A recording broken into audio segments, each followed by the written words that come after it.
Caribbean सागर के बीच एक परिवार अपनी यॉट पर छुट्टियां मना रहा होता है। माँ जूलिया तैरने के लिए पानी में कूद जाती है। आराम करते समय उसे कुछ अजीब महसूस होता है, लेकिन क्योंकि आसपास कुछ दिखाई नहीं देता, वह सोचती है कि शायद उसका भ्रम होगा। कुछ सेकंड बाद वही अजीब एहसास फिर होता है। इस बार भी कुछ नजर नहीं आता, लेकिन अब वह घबरा जाती है और यॉट की तरफ तैरना शुरू करती है। तभी अचानक कोई उसकी टांग खींचने लगता है और वह मदद के लिए जोर जोर से चिल्लाने लगती है। उसकी बेटी कैसी हेडफोन लगाकर म्यूजिक सुन रही होती है, इसलिए उसे कुछ सुनाई नहीं देता। पति टॉम और बेटा बेन मछली पकड़ने में व्यस्त होते हैं। जूलिया पानी के ऊपर टिकने की कोशिश करती है, लेकिन मुंह में पानी जाने की वजह से हो जाता है। थोड़ी देर बाद टॉम को एहसास होता है कि काफी देर से उसने जूलिया को नहीं। वह यॉट पर उसे ढूंढता है और फिर अपनी पत्नी को खतरे में देख लेता है। वह बच्चों को बुलाता है, यॉट को है और पानी में कूद जाता है।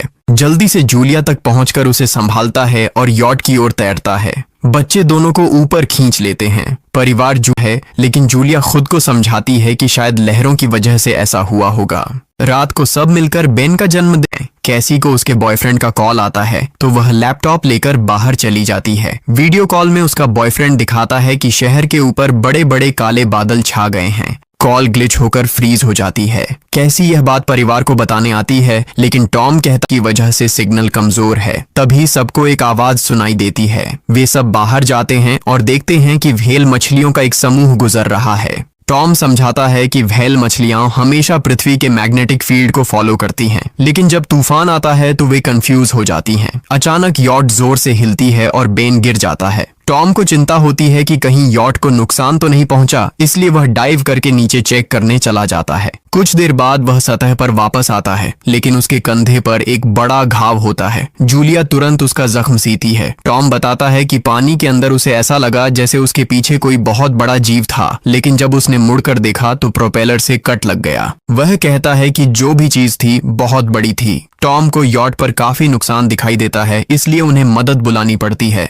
जूलिया बार बार रेडियो पर कोशिश करती है। कैसी फोन पर सिग्नल ढूंढती है, लेकिन कुछ भी काम नहीं करता। तभी कैसी को एक अजीब सा जीव दिखाई देता है और वह चिल्ला उठती है, लेकिन वह तो बस बेन होता है जो मास्क पहनकर मजाक कर रहा होता है। कुछ देर बाद यॉट पूरी तरह बंद हो जाती है और समुद्र के बीच में फंस जाती है। जूलिया रेडियो में एक आवाज सुनती है, लेकिन आवाज इतनी खराब होती है कि उसे कुछ समझ नहीं आता। टॉम परिवार को बताता है कि उनके पास सिर्फ 4 दिन का खाना पानी बचा है और अब उन्हें किसी मछली पकड़ने वाली नाव का इंतजार करना होगा। अचानक रडार पर कुछ डिटेक्ट होता है और परिवार को एक अजीब सी आवाज सुनाई देती है। सब दौड़कर बाहर आते हैं और हैरानी से देखते हैं कि कई सारे उल्कापिंड जमीन पर गिर रहे हैं।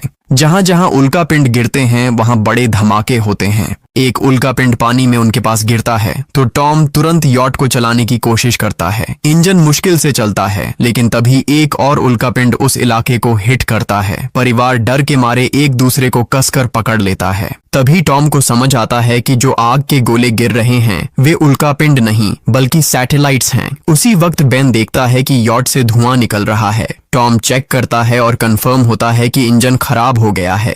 हवा तेज होने लगती है तो फैमिली यॉट के अंदर छुप जाती है, बिना ये नोटिस किए कि कंपास बहुत तेजी से घूम रहा है। यॉट जोर जोर से हिलने लगती है। बेन फिर से गिर जाता है और इस बार उसे चोट भी लग जाती है। लहरें तेजी से यॉट से टकरा रही होती हैं। टॉम स्ट्रगल करके बाहर जाता है और लाइफ जैकेट्स लेकर आता है। तभी पावर चली जाती है। टॉम तुरंत पावर बॉक्स का बटन प्रेस करता है और लाइट वापस आ जाती है। उस वक्त बेन नोटिस करता है कि जूलिया की नाक से खून बह रहा है। जूलिया को चक्कर आने लगते हैं, जबकि कैसी सिंक पर जाकर उल्टी कर देती है। टॉम रेडियो ट्राई करता रहता है पर सिग्नल नहीं मिलता। अचानक एक तेज हाई पिच्ड नॉइज आती है और हवा और भी स्ट्रांग हो जाती है। जूलिया दरवाजे बंद करने की कोशिश करती है, पर एक हैच खुल जाता है और हवा खिड़कियां तोड़ने लगती है।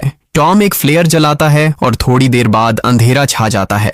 अगली सुबह फैमिली शॉक में उठती है कि वो स्टॉर्म से बच गए हैं, लेकिन यॉट आधी तबाह हो गई होती है। जब वो बाहर आते हैं तो देखते हैं कि समुंदर का पानी गायब हो गया है और यॉट अब जमीन पर अटकी है। सब ये देखकर शॉक में आ जाते हैं। कैसी सिग्नल चेक करती है पर नेटवर्क बिल्कुल डाउन होता है। बेन 2 मरे हुए केकड़ों से खेलने लगता है। टॉम कंपास चेक करता है और देखता है कि वो उल्टा हो गया है। ये आखिरी बार 7 लाख साल पहले हुआ था। कैसी को लगता है कि उसका बॉयफ्रेंड मर गया होगा और वो टूट जाती है। जब जूलिया उसे समझाने आती है तो कैसी उसे दूर कर देती है और छुपने चली जाती है। जूलिया और टॉम बची हुई सप्लाईज देखते हैं। बेन अपने बर्थडे बलून्स एक पत्थर से बांध देता है ताकि शायद कोई बचा हुआ सर्वाइवर देख ले। टॉम फिर रेडियो ट्राई करता है और इस बार एक आदमी से कनेक्शन हो जाता है। उसका नाम नाव होता है और वो एक सबमरीन का कैप्टन होता है। उसकी सबमरीन भी लैंड पर अटक गई है। वो कंफर्म करता है कि मैग्नेटिक पोल्स रिवर्स हो गए हैं, इसलिए ओशन पीछे हट गया है और जमीन डूब गई है। वो कहता है कि उसने अभी तक और सर्वाइवर्स नहीं देखे और कम्युनिकेशन सिस्टम्स बिल्कुल डाउन हो गए हैं।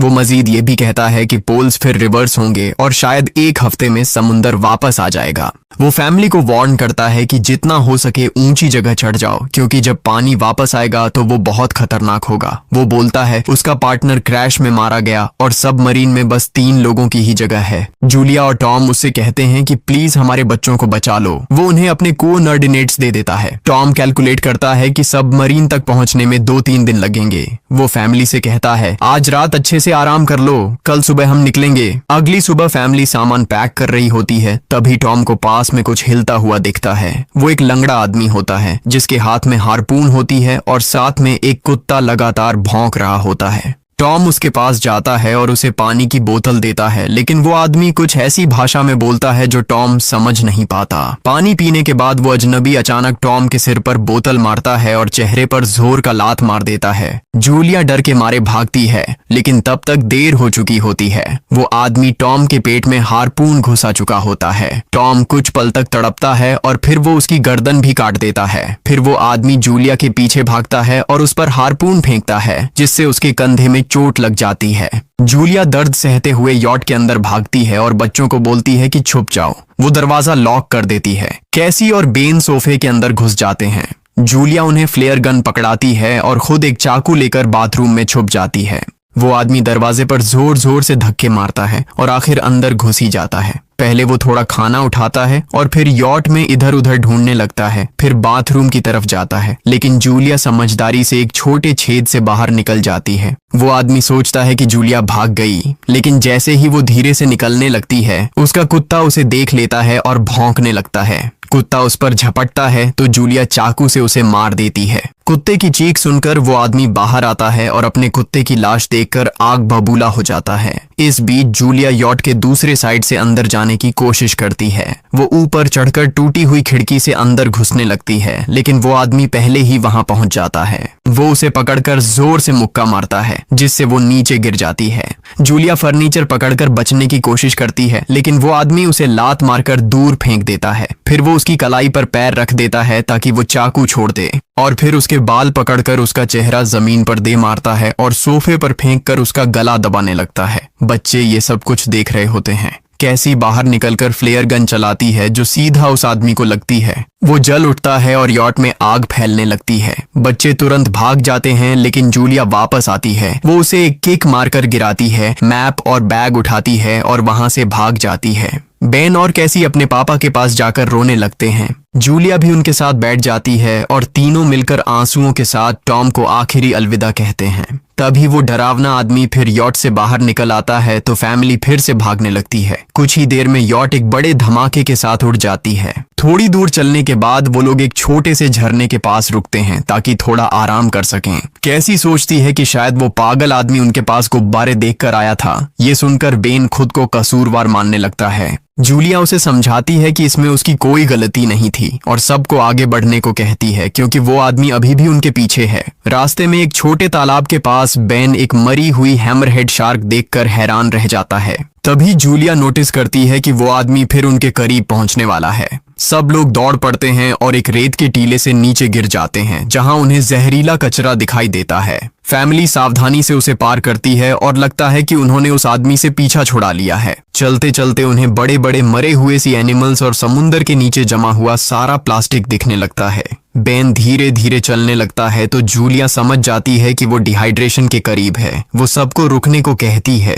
जब वो पानी की बोतल देखती है तो उसे झटका लगता है। बोतल में पानी लगभग खत्म हो चुका होता है। कैसी को एहसास होता है कि शायद उसने बोतल ठीक से बंद नहीं की थी। जूलिया गुस्से में चिल्लाती है कि उसकी लापरवाही की वजह से पानी खत्म हो गया। कैसी जवाब देती है क्या फर्क पड़ता है, वैसे भी हम बचने वाले नहीं हैं। दोनों के बीच लंबी बहस होती है, फिर भी फैमिली आगे चलती रहती है। कुछ देर बाद उन्हें एक क्रैश हुआ प्लेन मिलता है। अंदर कुछ हिलता डुलता देख सब डर जाते हैं, लेकिन वो सिर्फ कुछ पक्षी होते हैं। फैमिली तय करती है कि रात यहीं प्लेन के अंदर गुजारेंगे। वो थोड़ा सा स्नैक शेयर करते हैं और जूलिया को टॉम की जैकेट में एक फैमिली फोटो मिलती है, जिसे देखकर उसका दिल टूट जाता है। कैसी पूछती है, मॉम आप और डैड की लव स्टोरी क्या थी? जूलिया मुस्कुराकर बताती है, टॉम हॉस्पिटल में मेरा पेशेंट था। फिर एक दिन उसने फूल और एक प्यारी सी कविता देकर अपना प्यार जताया था। रात के बीच में कैसी प्लेन से बाहर जाती है। तभी वो डरावना आदमी उसे पीछे से पकड़ने की कोशिश करता है, लेकिन जूलिया अचानक पीछे से उस पर टूट पड़ती है और बार बार चाकू से वार करके उसे मार देती है। कैसी अपनी माँ को गले लगाकर शांत करती है। अगली सुबह उस आदमी की लाश पर कीड़े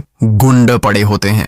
फैमिली नोटिस करती है कि उसके शरीर पर कई काटने के निशान हैं, मतलब इस एरिया में कोई खतरनाक जीव छिपा हुआ है। जैसे ही वो लोग वहां से निकलते हैं, केकड़े उसके मुंह से बाहर निकल आते हैं। कुछ घंटों बाद जूलिया और कैसी मैप देख रही होती हैं, लेकिन बेन धीरे से आगे निकल जाता है। जूलिया चिल्लाती है, रुक जाओ, लेकिन बेन एक तालाब में झुककर पानी पीने लगता है। जूलिया तुरंत उसे खींचकर बाहर निकालती है और समझाती है कि अनजान पानी उसे बीमार कर सकता है। धूप बहुत तेज हो जाती है तो फैमिली अपने सिर कपड़ों से ढक लेती है। बेन को चक्कर आने लगते हैं। तभी उन्हें कुछ पुराने कुर्सियां मिलती हैं और जूलिया कैसी उनसे एक टेम्पररी शेल्टर बना लेती हैं। जूलिया बेन को इंजेक्शन लगाती है और तय करती है कि वो रात वहीं बिताएंगे। सुबह जूलिया एक अजीब सी आवाज सुनकर उठती है। बाहर जाकर देखती है तो क्रैब्स का एक बड़ा झुंड उनकी तरफ आ रहा होता है। वो तुरंत बच्चों को उठाती है और तीनों भागना शुरू कर देते हैं। भागते भागते उन्हें एक बड़ा कार्गो शिप दिखाई देता है। वहां 3 क्रू मेंबर्स जिंदा होते हैं। एक औरत उनकी मदद करना चाहती है, लेकिन बाकी 2 आदमी मना कर देते हैं और तीनों फैमिली को बाहर छोड़कर कंटेनर लॉक कर लेते हैं। क्रैब्स पास आ जाते हैं। जूलिया बच्चों को कंटेनर के ऊपर चढ़ाती है। खुद जब चढ़ने लगती है तो क्रैब्स उसके पैर को जोर से काट लेते हैं। बच्चे उसे खींचकर ऊपर चढ़ाते हैं, नहीं तो वो नीचे गिर जाती। कंटेनर के एक छेद से आधे क्रैब्स अंदर घुस जाते हैं। क्रू मेंबर्स फायरिंग शुरू करते हैं, लेकिन क्रैब्स उन पर हावी हो जाते हैं और दोनों को मार डालते हैं। आखिरी आदमी छत के होल तक पहुंचता है, लेकिन क्रैब्स उसे भी नीचे खींच लेते हैं और वो भी मर जाता है। जूलिया अपने जख्म पर पट्टी बांधती है और बेहोश हो जाती है। कुछ देर बाद जब वो उठती है तो खुद को रेत के तूफान के बीच अकेली पाती है। वो घबराकर बच्चों को ढूंढने लगती है। एक मरी हुई औरत का हथियार उठाती है और जोर जोर से चिल्लाती है। कैसी उसकी आवाज सुनकर लौट आती है और बताती है कि वो और बेन मदद ढूंढने गए थे, लेकिन कोई नहीं मिला। फिर दोनों बेन से मिलते हैं, जिसे एक खुला कंटेनर मिलता है जहां वो तूफान खत्म होने तक रुक सकते हैं। जूलिया टॉम का लाइटर निकालती है और अपने जख्म को जलाकर बंद करती है, जो बेहद दर्दनाक होता है। तूफान थमने के बाद उन्हें एक और कंटेनर मिलता है जिसमें बहुत सारी पानी की बोतलें होती हैं। बॉडीज चेक करते वक्त उन्हें एक रेडियो और एक गन भी मिलती है। जूलिया नाव से संपर्क करती है और बताती है कि मैप खो गया है। इस पर नाव बताता है कि उन पर आर्थ्रोपॉड्स ने हमला किया था। वो अबिस के जीव हैं जो ऑक्सीजन की वजह से पूरी तरह पागल हो चुके हैं। अब नाव फैमिली को जल्दी करने को बोलता है, क्योंकि उसके इंस्ट्रूमेंट्स ने कैलकुलेट किया है कि समुद्र उम्मीद से ज्यादा जल्दी वापस आएगा और उनके पास सिर्फ कुछ घंटे बचे हैं। वो एक फ्लेयर शूट करता है और फैमिली उस दिशा में चलना शुरू करती है। लंबी वॉक के बाद फैमिली को एक टूटा हुआ टॉयलेट मिलता है जिसमें बेन पेशाब करता है। अब वो लोग आखिरकार सबमरीन को पास ही देख लेते हैं, लेकिन वहां पहुंचने के लिए उन्हें एक बड़ा चट्टानी रास्ता पार करना होगा। जैसे ही वो रास्ते से गुजरते हैं, दीवारें हिलने लगती हैं और पत्थर गिरने लगते हैं, जिससे एक भयानक रॉक स्लाइड हो जाता है। जूलिया तुरंत अपने बच्चों को साइड में धक्का देती है और खुद भी पीछे हट जाती है ताकि कुचली न जाए। अब एक पत्थर की दीवार उनके बीच आ गई है। जूलिया बच्चों से कहती है कि वो बिना उसके आगे बढ़ जाए, लेकिन कैसी मना करती है और जोर देती है कि उसकी माँ को चढ़ने की कोशिश करनी चाहिए। बहुत बहस होती है और चिल्लाने के बाद जूलिया वादा करती है कि वो बाद में अपने बच्चों को ढूंढ लेगी। मजबूर होकर कैसी अपने भाई को खींचकर आगे ले जाती है। बच्चे चट्टानी रास्ता चढ़कर सबमरीन की तरफ भागते हैं, लेकिन वहां पहुंचकर देखते हैं कि नाव बाहर खून में लथपथ पड़ा है। वो समझाता है कि उसके लिए सब खत्म हो गया है और अब बच्चे सबमरीन ले सकते हैं। ये सोचकर कि एक एक्स्ट्रा जगह होगी, कैसी वापस अपनी माँ को ढूंढने भागती है। तभी जूलिया केकड़ों को आता देखती है और वो फायरिंग शुरू कर देती है। कुछ केकड़ों को वो मार देती है, लेकिन झुंड बहुत बड़ा होता है और सबसे लड़ना मुश्किल हो जाता है।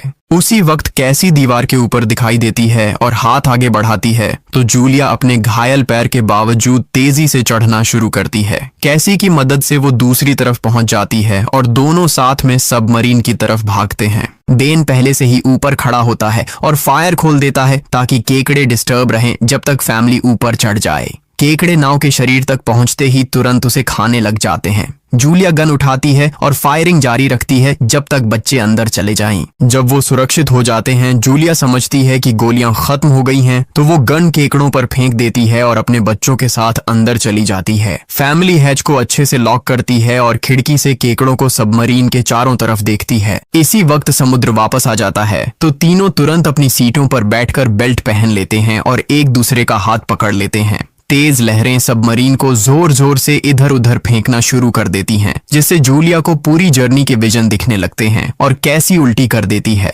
जल्दी ही वो हाई पिच आवाज वापस आती है और फैमिली बेहोश हो जाती है। कुछ देर बाद जूलिया और बच्चे होश में आते हैं और खुद को जिंदा देखकर खुश होते हैं। वो हैच अनलॉक करके बाहर निकलते हैं और देखते हैं कि लहरों ने सबमरीन को एक तबाह शहर में गिरा दिया है। यानी अब जिंदा रहने और नया जीवन शुरू करने की उम्मीद है। और यहीं पर फिल्म खत्म होती है। चैनल को सब्सक्राइब करना न भूलें और बेल आइकन जरूर दबाएं ताकि आपको ऐसे ही मजेदार वीडियो मिलते रहें। देखने के लिए धन्यवाद।